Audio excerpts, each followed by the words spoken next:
नमस्कार बंधुरा आपनारा देखছেন पियार ভিলেজ किचेन। आज के आमी काठाल पिठेर रेसिपि निये आपनादेर सामने चले आसलाम। এটা কিন্তু কাঁঠালের সিজন, অবশ্যই একবার আপনারা এইভাবে কাঁঠালের পিঠে করে খাবেন, খুব দারুণ লাগবে।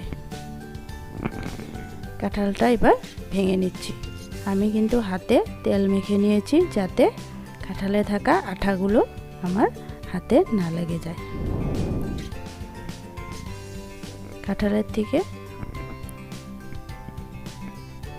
রুয়াগুলো আমি এইভাবে বের করে নিয়েছি।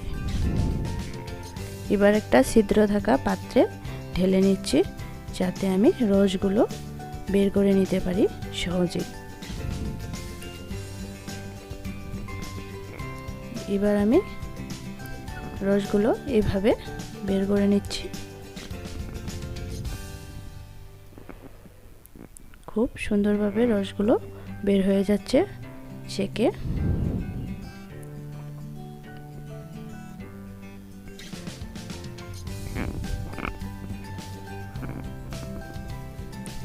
দেখুন খুব সুন্দর হয়েছে রসগুলো।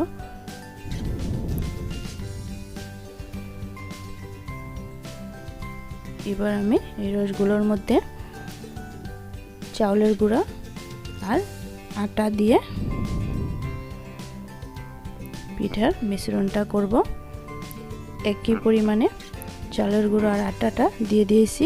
এবার আমি অল্প পরিমাণে চিনি দিয়ে দিলাম, অল্প দুধ দিয়ে দিলাম আর থেতো করা এলাচের গুঁড়ো।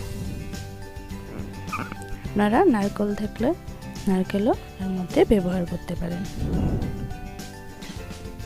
এবার আমি মিশ্রণটা খুব ভালোভাবে তৈরি করে নিব।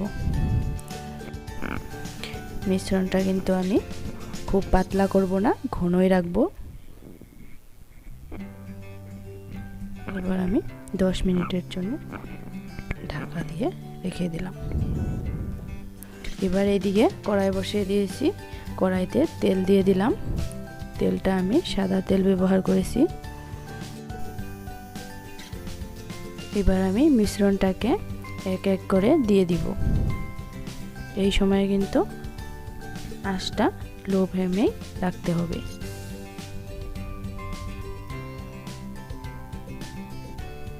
দিয়ে দিলাম।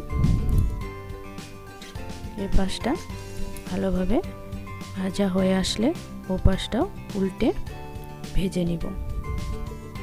এই পাশটা হয়ে গিয়েছে, আমি ও পাশটা উল্টে দিচ্ছি ভালো করে ভাজার জন্য।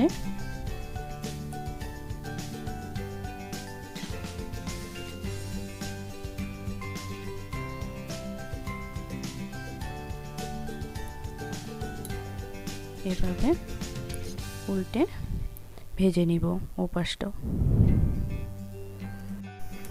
পিঠেগুলো কিন্তু খুব সুন্দরভাবে ভাজা হয়ে গিয়েছে। এবার পিঠেগুলোকে তুলে নিব।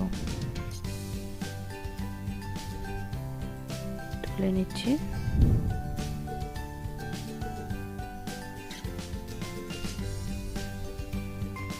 এবার বাকি পিঠেগুলোকেও ঠিক একইভাবে ভেজে নিলাম।